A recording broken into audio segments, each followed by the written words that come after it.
Hello friends, welcome back to my channel. कैसे हैं आप सब। तो आज का मेरा वीडियो उनके लिए होने वाला है जिनकी अभी बीएड चल रही है या फिर उनकी बीएड कंप्लीट हो गई है और वो रीट प्री का एग्ज़ाम की तैयारी कर रहे हैं। क्योंकि मैंने जो रीट प्री एग्ज़ाम है वो 2 बार क्लियर किया है और वो भी बिना किसी कोचिंग के।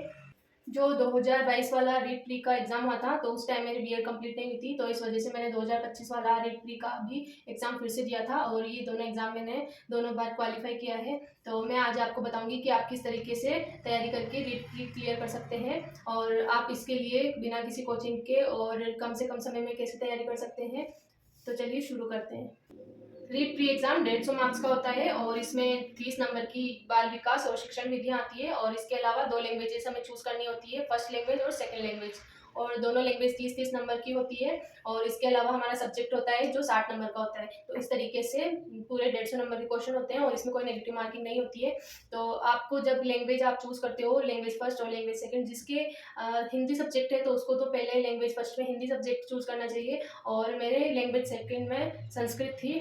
मेरे हिसाब से जिनके हिंदी सब्जेक्ट है तो उनको लेवल सेकंड में संस्कृत सब्जेक्ट ही लेना चाहिए, क्योंकि जब हम हिंदी सब्जेक्ट को अच्छे से पढ़ लेते हैं तो उसी तरीके के क्वेश्चन संस्कृत में भी पूछे जाते हैं। और जो हिंदी की शिक्षण विधियाँ हमारे क्वेश्चन पेपर में आती है तो वही शिक्षण विधियाँ हमारे संस्कृत में भी आती है, तो हम हिंदी पढ़ करके अच्छे से बहुत से क्वेश्चन संस्कृत में भी सही कर सकते हैं। और जिनके इंग्लिश सब्जेक्ट है तो लैंग्वेज फर्स्ट में इंग्लिश सब्जेक्ट लेना चाहिए और सेकंड लैंग्वेज में वो अपने हिसाब से कोई सा भी सब्जेक्ट ले सकते हैं। और इसके अलावा जो साइकोलॉजी है वो तो सभी की आएगी और लैंग्वेज अपने हिसाब से चूज़ कर सकते हैं। और इसके अलावा आता है हमारा सब्जेक्ट, तो जिसके सब्जेक्ट साइंस है तो उनको तो साइंस लेना पड़ेगा और जिसके हिंदी इंग्लिश और ऐसे सब्जेक्ट है तो उनके लिए ऐसे सब्जेक्ट होगा कि जिसके अगर हिंदी सब्जेक्ट से कोई तैयारी करना चाहता है तो उसके लिए भी आपको एसएस को चूज करना पड़ेगा। तो अब मैं आपको बताती हूँ कि आप इन सब सब्जेक्ट्स की किस तरीके से तैयारी कर सकते हैं। तो सबसे पहले मैं आपको मेन सब्जेक्ट की बात करती हूँ कि जो आपके 60 नंबर का आता है। तो आपके 60 नंबर के में अगर साइंस मैथ्स है तो मेरे साइंस मैथ्स नहीं थी और मेरे ऐसे सब्जेक्ट था, तो मैं आपको ऐसे सब्जेक्ट का बता सकती हूँ।